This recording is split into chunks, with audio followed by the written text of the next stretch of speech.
There's a question in medicine as to how much empathy doctors should let themselves show their patients.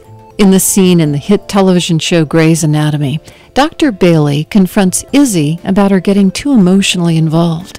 You need to decide whether or not you're a surgeon. You are, once again, overly involved. Once again, you are personally involved. So, I'm sorry, you cannot scrub in. I'm a surgeon, and I'm a person who becomes emotionally involved. And I'm not going to give up either part of me. And I'm not going to apologize for it. Just how much should doctors open up and let down their guard with their patients?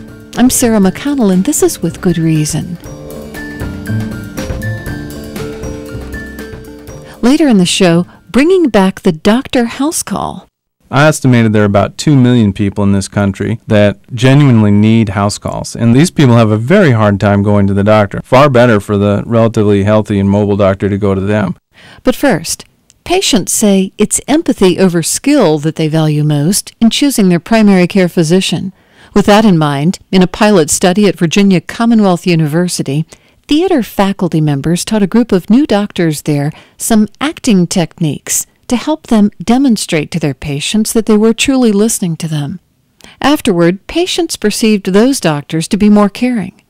Theater professor Aaron Anderson and Doctor of Internal Medicine Alan Dow, both of Virginia Commonwealth University, were participants in the study and my first guest today. So tell me about your pilot study where theater professionals observed doctors interacting with patients and then coached them on how to communicate empathy. In a nutshell, we had a group of doctors, some of whom would receive some training and some of whom wouldn't receive some training. We sat in on an interview that they had with patients. We sat in on the real interviews, and then we gave some of them some theater training, and we didn't give theater training to the others. And the people who had gotten the training were tremendously better at all these measurable skills of empathy. And what we showed by doing that was that empathy is a learnable, measurable skill. I don't think of empathy as learnable and measurable. I think of it as demonstrable or not demonstrated. That's probably true. That's probably true. The concept is perceived empathy, the ability to show that expressiveness, being present, being reaching out, communicating a sense of connection between the two, and bringing a sense of yourself forward. Historically, medicine began essentially as empathy. It began with you listen to your patients, you try and understand what's happening, and you try and work out a solution.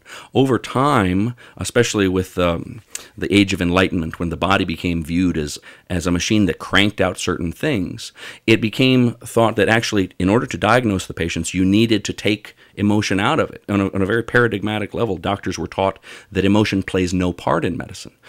But we've come sort of full circle now, and in fact there are a number of studies that are showing that empathy is fundamentally important. But what no one has been able to show is how exactly to teach it.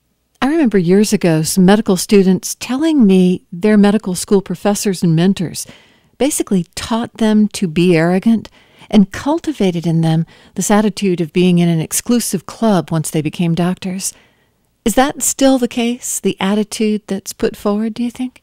I think that it's really about doctors putting up walls, which isn't to say that's necessarily a bad thing.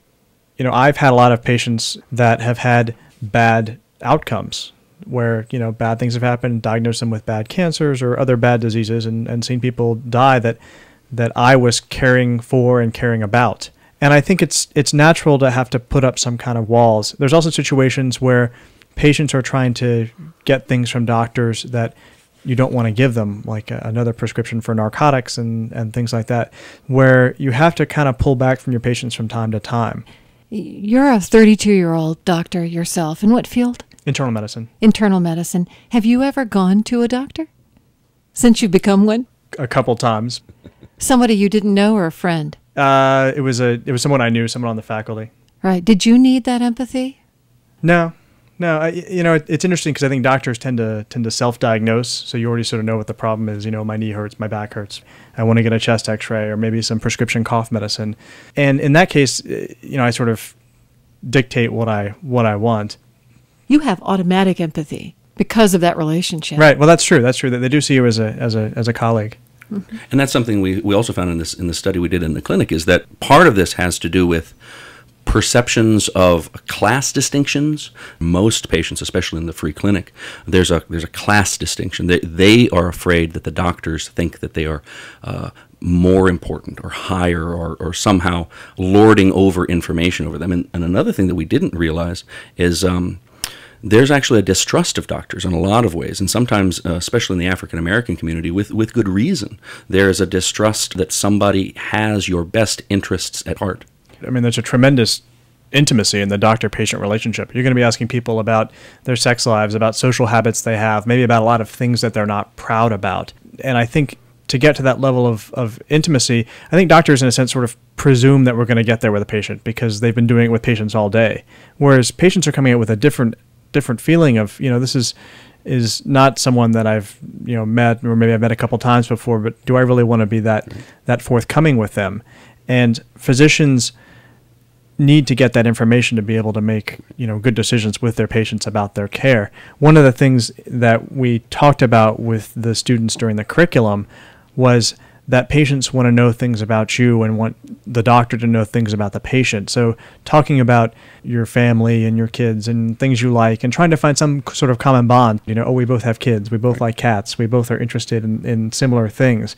I think finding that commonality of being a human being is really what a successful doctor-patient relationship is all about. It's trust, but it's also a very fundamental sense. I don't want to be judged as lacking. The patient needs their doctor to fuss at them if they have not been taking their medicine. They want their doctor to tell them, you're not doing right. They want tough love, essentially. What they want is care, even if that means fighting against their own bad habits. So this is not empathy in the sense of only good, warm, loving feelings. This is empathy in the sense of, I am on your side, I am on your team. And we also found in our study that if a patient didn't feel like that they were working together, the patient just wouldn't go back to their follow-up visit. They'd say, this is not someone that I want to be my doctor. I don't feel like we're going to be able to work together. What do you do when you know you don't have much time?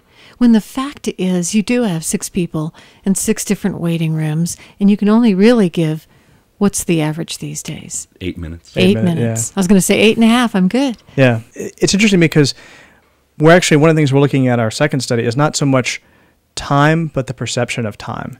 You can have a doctor and a patient have an interaction where the doctor spends 2 minutes, but the patient may seem it feels like 10 minutes because you sat down, you weren't rushed, you let them express what they need to express. And you can have an interaction that may take 10 minutes where the doctor is not paying attention and the patient's getting frustrated and they feel like they're not really being able to talk about what's important to them. And it's really about using that time you have with a patient in a quality way.